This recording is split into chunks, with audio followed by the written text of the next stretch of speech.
Good morning and welcome to Real Estate Radio Denver, the most important hour of radio every Saturday morning, right here on News Talk 710 KNUS. I'm your host, Tom Souther. Thank you so much for joining us. As you know, Real Estate Radio Denver is dedicated to building Denver's housing market. We're here to give you some great advice, help you connect with some true experts in that marketplace, whether you're buying a home, selling, maybe you need a little help. Today, we're going to talk about home inspections. So maybe you need a little help with what's important to find out about that home you're buying, or maybe the home you're selling. I want to remind you, you can always give us a call off air. I'm going to give you that number throughout the show, but that number is 720-515-1818, 720-515-1818. You can text to that number. You can leave me a message, and we'll get back to you after show. And if you want to get connected, we'll connect you up. So within every market, there are some solutions, and as well as just tremendous opportunities. You just need some trusted advice, and that's what you hear every Saturday from 9 to 10 a.m. right here on News Talk 710 KNUS. So today, you're going to learn about home inspections. I think that is a great topic as far as getting you through a real estate transaction, whether you're selling or buying. I've got two tremendous guests with me today. I have a real estate agent from Your Castle Services. I have Bessie Chachas with us. She's a regular contributor to the show. Haven't had her on for a little bit, so welcoming her back. Took a little vacation and has been out a little bit, but we're back. She will sell herself as slumlordess extraordinaire. Give you a little background. Bessie has been in the investment real estate market since she was, what? Knee-high to a grasshopper. 9, 10. Yeah. We're not going to date her, but it's been a few years. So welcome, Bessie. Thank you. And I also have with me a good friend who is a home inspector. I have John Thurmond. He is the owner and founder of J&D Inspections. John's background, John, I'm going to let you fill people in, but you have done inspections for me. You've done inspections for my family. You've done inspections for my customers. I don't think anybody does a more thorough job on a home inspection than you do. Welcome to the show. Well, thanks for that, Tom. I appreciate you having me. Listened to the show before. It's a great service to the community that you put out there. And I'm honored to be a guest on your show today. So thanks for having me. All righty. Enough of the love fest. There we go. So, John, I thought we'd start out on home inspections. And Bessie, please jump in. Of course. Because you have, like I said, experience managing investment properties forever and know the inside and outside of operating properties. John, what are some of the big ticket items if you look at in inspections? And I know this we didn't talk about this pre-show, but what are some of the things that if you had to go to if you were telling your family to do an inspection, what are the things that you really want to make sure are there and working right in that home?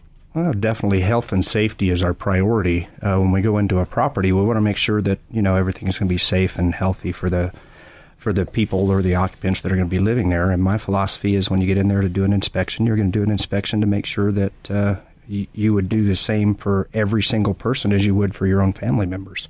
So health and safety items, those are pretty much the biggest ticket items. There's a lot of items out there that are kind of ballooned from other inspectors that can be out there, and some home inspectors are simply untrained. In Colorado, you don't have to be licensed or regulated in the state of Colorado to be a home inspector. So buyers beware. You got to really be careful who you hire. So if you were going to, since you brought that up, advise people on how to select a good inspector, what are the certifications and what are the things you want to look at? Well, in Colorado, because you don't have to be licensed or certified, what you want to do is you want to make sure you look for an inspector that has kind of associated himself with a professional industry. For instance, ASHI, there's NAHI, there's NACHI, and there's 3 different entities that are professional home inspectors out there. In Colorado, there's over 550 at last count that I remember home inspectors, and there's only less than 100 that are affiliated with professional organizations like NAHI and ASHI. And these groups actually have standards of practice. And these standards of practice are nationwide. And so find somebody that's affiliated with them. True. And then when you make a phone call to them, you want to ask questions. And the questions not to ask are, how much? That's the least important question. Why would you battle over $20 or $30 to a home inspection on something that you're purchasing that's pretty much the largest investment you're ever going to have? So why would you want to haggle over $20 or $30? I'm not the most expensive. I'm not the cheapest. I'm pretty much mid-range. But experience, you want to ask a home inspector about his experience. Ask him if he's familiar with the age of home that you're interested in purchasing. And you want to have a good inspector. You want to make sure that he's affiliated with a professional organization, that he stays current on his training, and that he pretty much has people skills. Well, let's go back to the health and safety issues. Okay. What are some of those? What are the things that you... Well, every house is as individual as a fingerprint. Human is, or a fingerprint. Good. So electrical, of course, we've got a lot of do-it-yourselfers out there, and the do-it-yourselfers can actually do things, and they have this idea in their head that if it works, that it must be okay. If the lights turn on, it's all good. Yeah, but we've got things called reverse polarity out there. Older homes have a lot of conduit in it. The conduit can be electrified if you get reverse polarity. And there's things that, you walk up to something and you reach up and touch it and you don't know that it's reverse polarity. And our house current, which is alternating current, will operate just fine with reverse polarity, but it can be an apparent hazard to somebody who's standing in water. Of course, water and electrical don't mix. Plumbing, we find, a lot of the older homes in Colorado, a lot of them have been phased out, but we still have some lead-based pipes that are in some of these homes that I've found often. So electrical, there's plumbing, structural, foundations, of course. Now we're starting to talk about big ticket items. So those are the things you want to be able to recognize when you're out in the field. And we've got to run and take a break. We will be right back. Thanks for listening to Real Estate Radio Denver. Welcome back to Real Estate Radio Denver. I'm your host, Tom Souther, and we are helping you learn about home inspections today. I've got two experts. We're going to talk a little bit about what's going on in the marketplace towards the end of the show, but I've got two great experts here that I think can really help you with why is that home inspection so important. It actually makes me cringe when I close a deal. As you know, I'm a mortgage professional. I work with Citywide Home Loans and do many, many loans every month. And every now and then I'll get a purchase where the buyer's just saying, no, I'm not going to do a home inspection. And oh my gosh, it scares the bejesus out of me. Sure. Because there are so many things that can catch you in that property that you need to at least make an intelligent decision about. And without that home inspection, you are running blind, and there's no excuse for it. So I have with me Bessie Chachas from Your Castle Services. Bessie is a real estate agent. She's back. And Bessie has a long history owning and managing investment properties throughout the Denver, mostly. Yeah. Do we want to say where? Mostly around Cherry Creek, Highlands area. Central Denver, throughout Denver. And so she's got years and years since her family has been real estate investors. She's been involved in that process for 10 years, since she was about 10 years old. Yes. She said she was born with a paintbrush in her hand. Silver paintbrush in my hand. Yeah, exactly. Funny story that I let my dad listen to one of my shows last night. And he's like, Vash, you're making me out to be a bad man. I had childhood labor here. And I'm like, no, it's all cute, Dad. It's all really fun and games. Yeah, it's not child labor and child abuse if it's your own children. Oh, exactly. It's not. Right? No. Yeah, that's what we want to make them believe. Anyway, I also have with me John Thurmond with J&D Inspections. John's a home inspector. He has been in this business for now, 13 years, I think you said? Yep. What's the G for? J&D. Well, when you incorporate, you have to have two people. So that's my wife, my boss. my rock. Yes. Women-owned business. This is true. Yes, she is a rock. She's wonderful. And been doing inspections for 13 years now. And again, John's done inspections for me. He's done inspections for my family. I cannot say how thorough a job John does in these things. So we were talking a little bit last segment about just some of the big ticket items and electrical and plumbing, foundation. I think what I find interesting is some of the just crazy horror stories, and maybe we can work at a couple of those. John, what do you think, if you had to pick out one, what's the property that you just walked out of and said, oh my gosh, there's no way in the world you can buy this thing? Well, my record inspection took 18 minutes. I'll kind of give you a little breakdown of what happened there. Is some clients booked the inspection, so we showed up to the inspection. I did a little research on the property prior to showing up, and I'd seen that back in February, this home, 800 square foot home, just a little bungalow built in, I think it was 1896, something like that.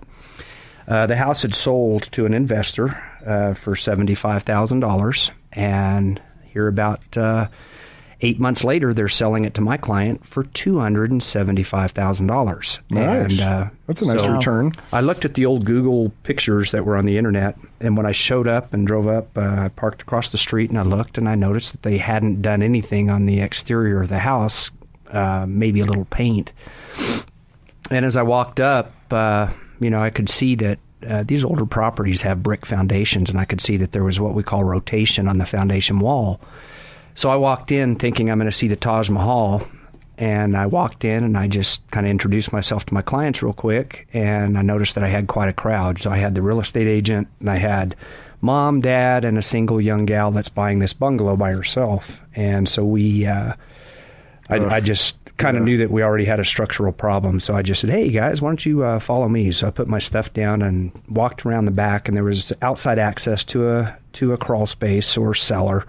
So we went down into the cellar area, and as an inspector, I kind of led the pack, and my eyes are going 100 miles an hour, and I'm going into uncharted area where I hadn't been before, but my job's to be the eyes and ears. So as we walked in, I could see what was going on. So I just asked everybody to come on in, and I closed the door behind myself, and we just turned around, and there was all this sunlight coming in through the brick. Wow. So the contractor had come in there, and they put what we call in the industry lipstick on a pig. We've all heard that. Yeah.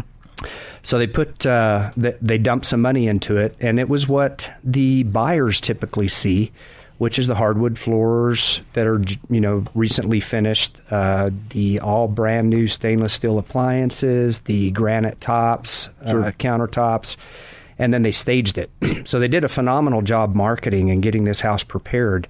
But when we had the market crunch, we had a lot of contractors come in and band together, and they're not really qualified. They're not going out there, and they're not doing their research on a property, and they're not having what we call a pre-list inspection done. So they're not finding out what they're purchasing before they're doing this, and oftentimes they're going to get stuck and get into a property that they can't get out of. So they're going to put lipstick on this pig and turn around and try to sell it to my client, and I won't let that happen. Yeah. So you've got a young woman buying her first home, thinking, all is good, and you've got a foundation that's probably close to failure. Oh, it was not. This foundation was non-existent.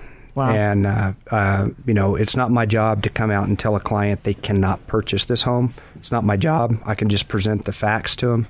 And it just so happened that her father was a commercial contractor. Oh. And when I started pointing these items out to her, Dad quickly realized this was a wrong choice, and he could have kicked himself for not recognizing that there wasn't a foundation under this house at all. So anyways, we did our homework. We did have a structural engineer go out there and take a look at it. And it ended up that they were going to have to jack the entire house up off of the foundation, build a foundation up underneath it. And they were looking somewhere $170,000 to $200,000 to have that completed. So yeah, but the difference, though, John, is that there are real estate agents out there that have inspectors that don't do what you do, and these people will end up buying that house for $275,000. Yeah, and then take a really good snowfall, and all of a sudden more things start happening to that property. And the next thing you know, it becomes that buyer's issue to spend over $100,000. Exactly. And then you come into a soft market or even a hard market like we've got right now where it's real difficult. There's not a whole lot of inventory. And that's the time for these people to sell because you're going to get somebody coming in there and saying, well, I'm going to waive my right to an inspection and I'm going to purchase this house. Yep. And buyers beware. I mean, I've seen that happen on a couple of occasions that I don't get crazy with the buyers. And it's usually someone that I know is a qualified contractor who's buying a property to repair. Yeah. And then I'm like, okay, you're qualified to make that assessment. But 99% of the buyers out there are just like this young woman who they really have no idea. well, a real estate agent, they're the ones that are taking point on a lot of this. They should have a little bit more of an idea. And you always want to hook yourself up. I think one of the most key issues when you're out looking for property is you need to make sure that you find a trusted real estate agent. And that real estate agent is going to make sure that they guide you in the proper way. And if they're listing your home, in my opinion, I don't know how Bessie feels about it, but I think you should definitely get what's called a pre-listing inspection so you know exactly what you're selling. Yeah. And you can address those issues before this home goes out on the market. And as a seller, doing a pre-list inspection, you're definitely going to be able to identify with the pre-list inspection what problems should be addressed before it gets put on the market. That way it doesn't come up and blindside you when you're at a closing table or when you're trying to negotiate the sale of your property. Right. Yeah, I always do one. Absolutely. I won't allow a house to go on the market when it's not one of my short sales, because I am the short sale queen. Those properties are sold as is. Right. So on those properties, it's pretty much, buyer beware. Mm-hmm. But when I'm listing a normal listing or a traditional listing, I always do that because you never know what's going to happen when somebody else does an inspection. Again, they have a 50-50 chance of having somebody that does, gets one of these guys from a corporation, the big corporations of appraisers, or somebody like you who takes the time to do the right thing. If they have a 50-50 chance that something's going to be found, right, and then there goes the price of the house, or they have to fix it. So I don't like to have my buyers or my sellers in a situation where they didn't know, and that's really my job. Yeah, and John, you mentioned electrical earlier. I know when you did the inspection for my son's house, you commented about how the panel wasn't up to speed and had some issues, and we negotiated in our contract that for resources to make that change. So it doesn't always mean that if there's an issue in the home that you need to run. Right. But you need to be aware of what has to be done and make intelligent decisions. Is that something you can handle to repair? Is it something you need to go back to the seller and say, this is a major issue that we need to address and make an informed and educated decision. Yeah, that's what that tool is. And the most important part, I think, is being a home inspector is, I think the best bit of advice I got was when I was first coming into this industry is I had a successful home inspector that had been an inspector for 35 years. He was my mentor, and he pulled me aside and he told me, John, this is a very technical field, but when you're out there, your clients are not necessarily technical people. They may not know houses as well as we do. They're not trained on how to look at this stuff. He says, so when you're in this industry, if you want to be successful, 70% people skills, 30% technical, and know when to bring out the technical. So that's why the inspection is done first. So you put in a contract, and within the first 10 days, an inspection is done because that is literally the most crucial thing. Mm-hmm, right. And that's why you want to come in on the job site with your clients there. And you got to get to know your clients, and you got to be able to know how to communicate, because we want them thinking with their brain and not their heart. Right. So that's the biggest thing, is you just really want to be able to identify and communicate with them in a and I'm going to stress this, non-alarming fashion. Yes. Well, and that is the crux of it, because I've seen so many times where an inspection will be done and it will so terrify the buyer over what I would consider are maybe not just cosmetic, but not deal-breaking items, and they see this list of 10 or 20 things that you may pick out that often are regular wear and tear or are, Right. what have you. And the buyer's going, oh my gosh, all of these things you've just pointed out, this is a horrible buy. Mm-hmm. And there's a fine line there in being able to communicate that, yeah, these are issues, maybe they're not make or break, but something that you want to look at or have on your maintenance and upgrade list. But not something that I would keep for you from buying the property. And there's a fine line there.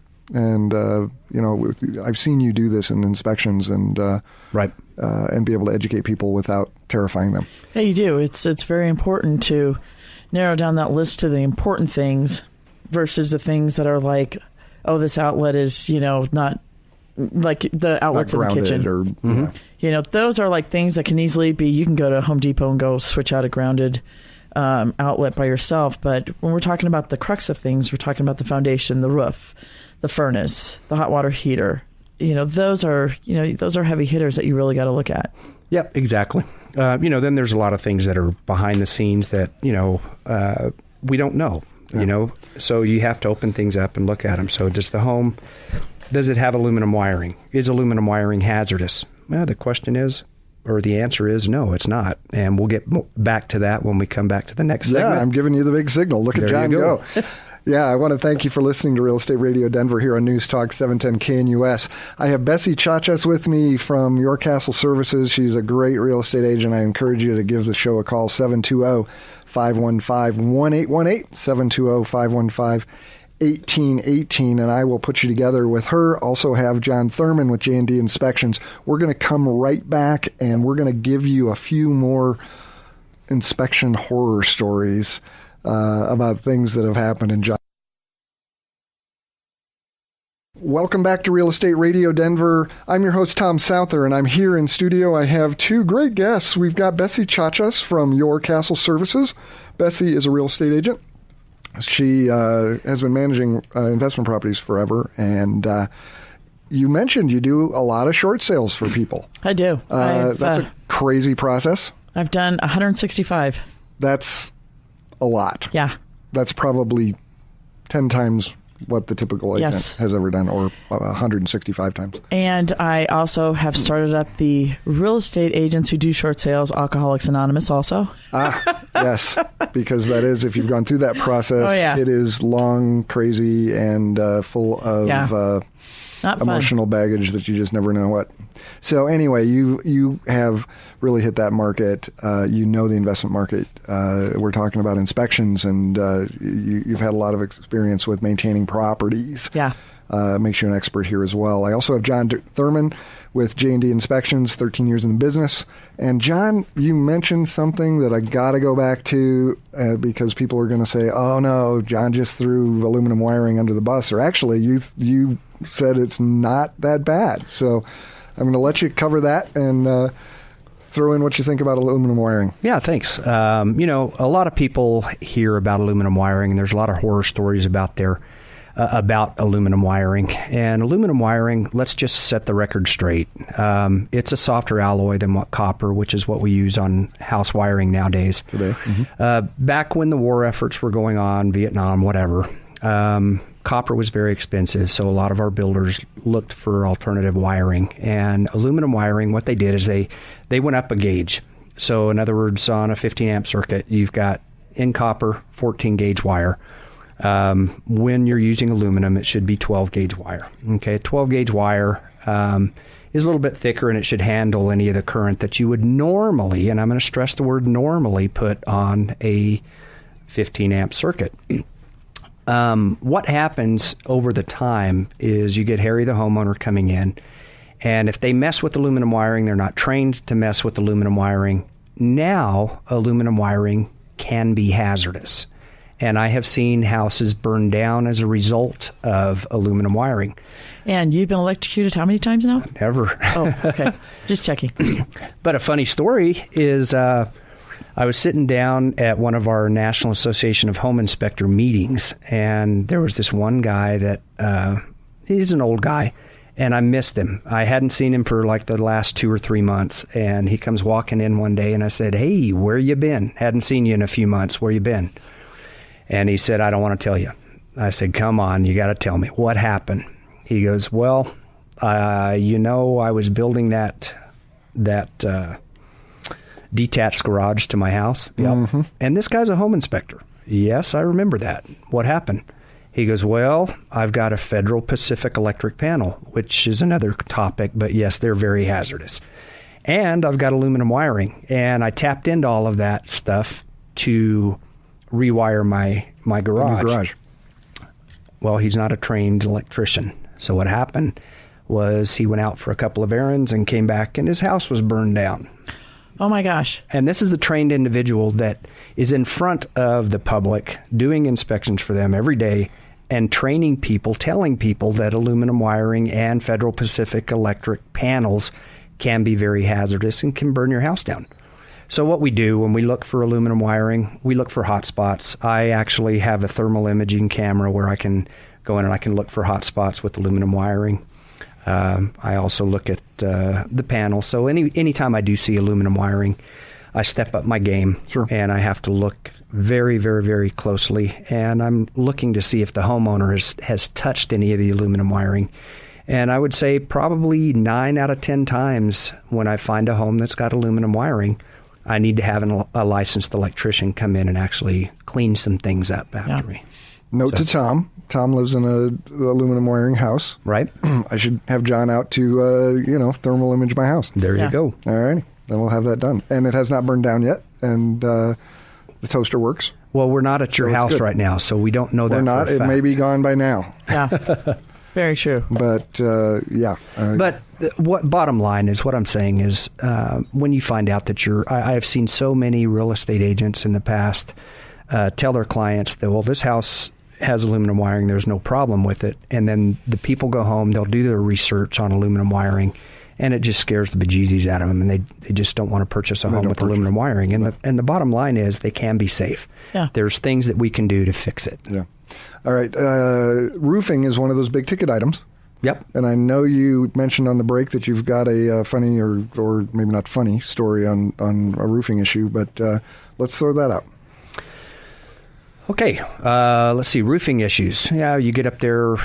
You can see lots of things when you're on that roof. You can. You can see the horizons. And, in Colorado, they have legalized marijuana. And how many times have you fallen off a roof? None yet. Okay, just checking. Because I can't get to the property behind me when it comes to that. But this just happened 2 weeks ago.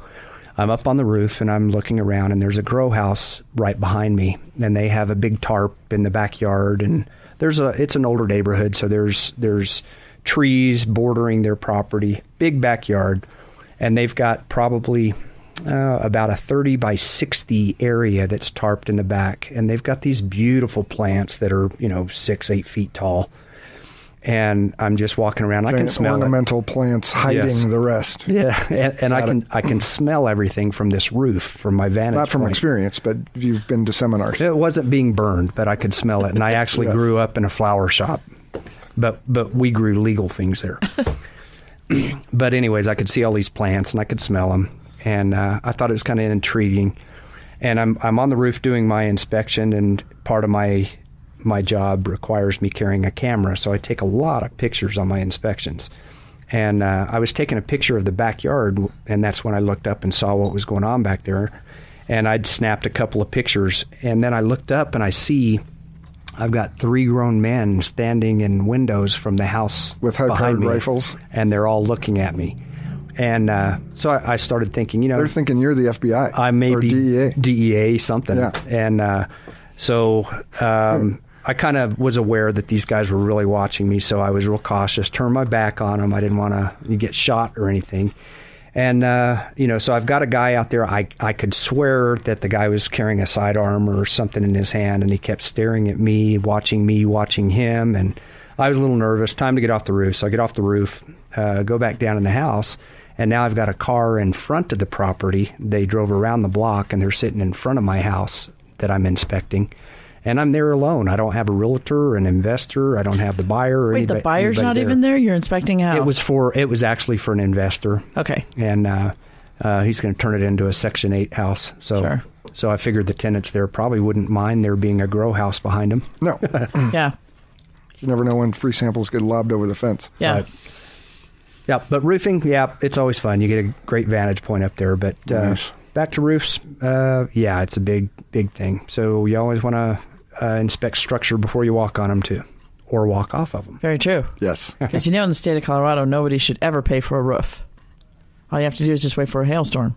That's true. And you should never pay your deductible. That's true. But you also need to watch out for out-of-state contractors coming in telling you need a new roof. Aha. Right? Good point. Yep. Very good point. Because when they knock on your door and say, hey, I can give you a free roof inspection, they don't ask you what you do for a living. They just ask you who your insurance company is and can we give you a free roof inspection. We had our, if you're a regular listener, we had our insurance professional on last week and made a great point about that roof inspection. If you've had a hail claim, which he told us, you know what? First call is not the insurance company. First call is that qualified roof inspector, roof contractor to find out if you have damage, because once you call your insurance agent for claim, you've already got a claim, whether they paid on it or not. Mm-hmm. So anyway, you're listening to Real Estate Radio Denver. I have with me John Thurmond with J&D Inspections, and we're having a great conversation about what to look out for when you're buying or selling as far as inspections, and that's such a vital piece of that real estate transaction process. I can't emphasize how important that is to have a really high quality inspector get that done for you. It's information that you have to be able to use to buy or sell that property. Definitely. Also have Bessie Chachas with us from Your Castle Services. Our off-air number, 720-515-1818, 720-515-1818. Give us a call. Leave us a message. We will get back to you. I'd love to refer you to either one of these two guests. See you right after the break. Welcome back to Real Estate Radio Denver. I'm your host, Tom Souther, and I have with me John Thurmond with J&D Inspections. We've had a great little session on some of the horror stories, some of the things to look out for. If you're buying or selling real estate, man, you've got to get that property inspected by a good professional. John, thank you so much for your stories. Hey, Tom, thank you for having me. I appreciate it, and I'm going to enjoy the rest of this show. Yeah, we're going to... we're not going anywhere. We want you to jump right in. We're going to change gears a little bit here. I have Bessie Chachas with us from Your Castle Services. Bessie is a real estate agent and what's the word? Proclaimed. Wow. Slumlordess. Yes. She and her family manages and owns quite a bit of investment property throughout Denver. And one of the things we want to talk about is just pricing in this market. Yeah. You're selling a lot of properties. You are doing a lot of short sales. You're doing, and they're slowing down a little bit, but you're doing a lot of regular transactions. And one of the things I see in neighborhoods, the amazing thing in this marketplace, if you've got a great agent who prices your property correctly in the marketplace, you're getting offers probably over asking. And they're selling. And they're going very fast. And the art of this is how do you, as an agent, maximize what you're getting for your property for your customer. True. Right? Very true. And overpricing it is not that answer. Not a good idea today. And the properties I see sitting in our neighborhood, that are there for 2 months with a sign in front. And I'm going, how is that possible? Right. So how is that possible? Exactly. So that disclaimer that I have that my tenants are not allowed to listen to this radio show? Yes. One of them did.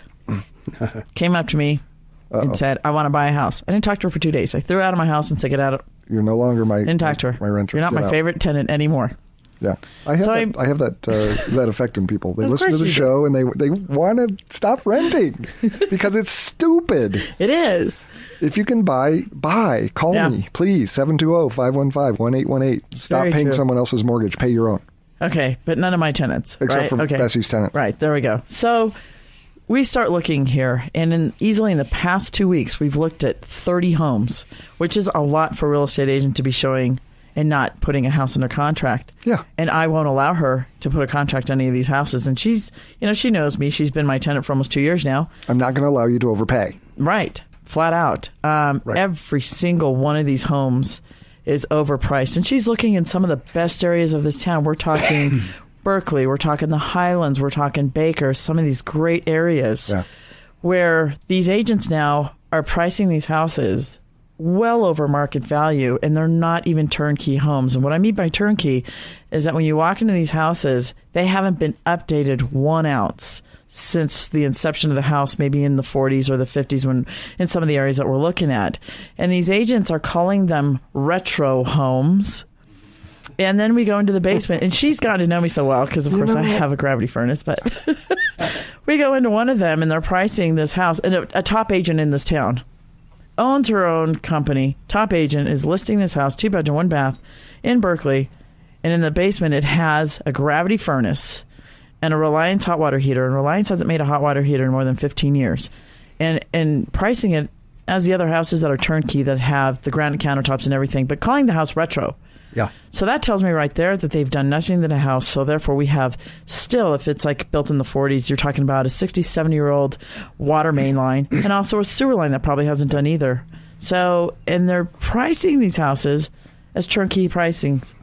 Yeah, I've had, I can read. So going into some of these houses that are listed, do they train you that in inspector Yeah, school? yeah. Wow. Believe it or not, Amazing. it's a prerequisite. But when I walked into this house, a lot of real estate agents out there are very creative with their advertising, and I see this sign that says "Wonderful, spacious deck for entertaining," and after I got under the deck, we don't have a lot of termites in Colorado, but this house had termites. Wow. And I had to turn around and tell my client and the real estate agent, stay off of the deck.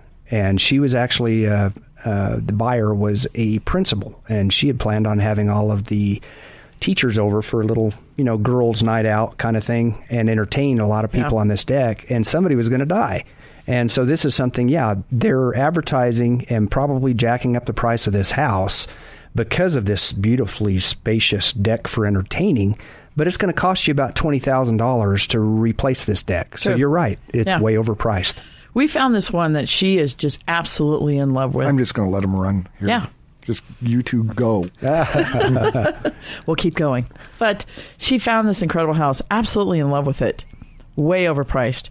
And what the agent is pricing the house based on is they put a new roof and they put in a new sewer line, and they've done a couple of little other things. And that's how they're getting the value to be that high. Yet the kitchen and the bathroom have not been redone either, period, at all. And she's pricing it like the homes that have sold around her, as though they're turnkey, like they have the granite, they have the stainless steel, everything's been redone. And she's pricing it that way. All those other homes sold. One of them sold in 0 days. Really, it hit the market and was done in a day, not even. Mm-hmm. And another one sold like in 9 days. Another one they're all mostly within 2 weeks. Today on the market, 61 days. And I've asked her, I'm like we'll do an appraisal. We'll split the cost of an appraisal with you to find out the price. And she's like, no. And I'm like, it'd be benefit for your client to find out what really the price of the house is. 61 days later, she's still sitting there. So I'll wait another week or two and be like, do you want to go down the $40,000 and $50,000 that you've overpriced this house? Yeah. So it's very, very crucial. If you're sitting there on the market and you have a house and you're a seller and it's on the market for at least 60 to 90 days, you are absolutely overpriced, and you really need to reconsider about, one, who your agent is, and two, what you're pricing your house at. Because I know it's a seller's market. We all know this. This is, you don't have to be a rocket scientist. But it's not a seller's market or non-overpriced property. Exactly. Buyer's agent, real estate agents that are representing buyers are just as intelligent, maybe more, than the listing agents. They know what the proper price is in that neighborhood as well as the other one. Yeah. So you're thrusting your customer into a situation, if you're buying an overpriced home, that you better have the cash to make up that difference, typically. And it just is a no-win situation where and you've shot yourself in the foot to really sell that property, because your market is really those buyers who are excited about the neighborhood, who are want to buy right now, and if they've looked at a property and it's overpriced, you've already tainted that property. True. And they probably aren't coming back. True. Where they were a good buyer at the right price. And this is very scary, because we can create yet another little bubble in the market. Because Another bubble. Okay, say that fast 3 times. But it's, you've got to be very careful, because we could have another bubble where we've overpriced these homes, and something could happen very easily. One of the big banks falls or something, we don't know. And not that we're next thing you predicting know, this. no, not that we're predicting this. No, but if you've got houses that are overpriced by at least 10 to 20%, and we have another little bubble, and now you're sitting on your house that you just bought a couple of years ago that is overpriced, and you can't sell it to get out of it if something happens. So we've got to be very, very careful about what we're doing in our market today, because a lot of these real estate agents are just pricing all these houses. It's a great market, and you own here, and this and that. And it's a bidding war, too. It becomes a bidding war, too. But I will not allow my tenant to go buy anything that's overpriced. I won't do it. And what it's doing... sorry, Tom. What the real estate agents are doing too is counterproductive, because what they're doing is creating more work for themselves on the tail end when they overprice a property. Yeah. Because you come in here and you do a full blown inspection at the end of it, especially on your retro home, like you discussed, and we come in there and we find all kinds of concerns. And then the new buyer is going to come in here and they're going to want a credit of $30,000 or $40,000, and so you're back there at square done no one. Justice, and that's why they didn't do the pre-inspection on the house. You've got top agents in this town. There's one in my office that I also showed in the Berkeley area. Top agent in my office. There's no way this house is easily overpriced by $75,000. And she's not doing a client justice. And the chances justice. that you're just going to have somebody come in and say, "Oh yeah, no, I no problem. I'm willing to pay way over market," is just not realistic in the marketplace. It's not. Yeah. But you've got people that these agents are like going, "I'd buy it. You're going to be, if you really want it, you better get your hands on it now," and letting their clients go ahead and pay that extra money for. Now, some of the buyer's agents get real creative. For instance, yesterday I had a really cute young couple purchasing a home. The home was overpriced. They really liked the home. It was a really neat, cute home for them. And they came up with the money, they put the bid in, but they got beat on the bid. So the real estate agent got really creative and turned in their wedding pictures and gave that to the sellers. And the sellers, found a little warm spot in their heart, and they ended up going with the lower bid. Yeah, I do that. I'll have my clients, if they want that house really bad and they're in a major bidding war, I'll just have them write a love letter. So there's hope. Yeah. There's hope if you get outbid. Yeah, there is hope. Definitely. No, it's not always the highest bidder. It isn't. There's many. I'm a good agent. Bessie will do this every time. Finds out what's the motivating factors for the seller. Maybe it's closing date. Maybe they need more time to move themselves, or maybe it's they want different factors. Maybe it's they're really being pressured by the neighbors to get a good family in there. You never know what that is, and you have many selling options or ideas other than just price. And a great agent will help you with that process, but the overpriced thing I just find incredible. We're in a very, very crucial time right now. We are coming out of one of the worst economic housing disasters ever in this country. We've never had this bad ever in our country. And to go ahead and Denver has always been the first one to go through it and the first one to come out of it. Yep. And so we are setting precedents for a lot of other states. It's like, let's just do this nice and slowly. Let's get up there. Well, and when we look at the bubble, Denver did not have the giant bubble that many other places like Las Vegas and California and Phoenix and whatnot. Yep. So. But you've got the banks now fighting back with us, going, it's not us because they're not appraising. It's because you guys are overpricing them. And a lot of these agents are trying to push back on the banks and saying, no, it's you because of these guidelines and stuff that have been now put down on these appraisals. And it's actually, I don't agree with that at all. So, Bessie, do you think that right now the overpricing may be due to supply and demand, since we've got very few homes that are available? We've taken it to a level, though. I mean, supply and demand, last couple of years, it was a buyer's market. It was like, everyone was just buying everything for, 50 cents, 60 cents, or even less on the dollar. But we've got to be very careful on this end, because this is what the house is now. We're setting a precedence for what each neighborhood is worth now. And some of these neighborhoods never got, went through this recession. I mean, you got the Highlands that never went through any of this. Many central Denver neighborhoods. And many central Denver. Exactly. So, Denver in general. Right. And even though we don't have a lot of homes on our market, doesn't give us the right to go and escalate the values of these homes to such an extreme point where they haven't done anything. I mean, fixed up zero, nothing. I've gone in ones where they have not even painted the inside, outside, have done nothing. And I'm just putting my home on the market. And the agent's allowing this to happen. and not doing any justice on the house and not doing that pre-inspection to find out what's going on with that house. And if your plan here is, well, I'm going to throw it up on the market and see if it sticks. Well, okay, great. But if you really need to sell your home, that's just not the best strategy. No. Good agents, I think, have a much better strategy of pricing fairly in the market, generating significant interest in that, and having a bit of a bidding war. Yeah. Doing a fair property assessment and market analysis. All right. Hey, we got to go.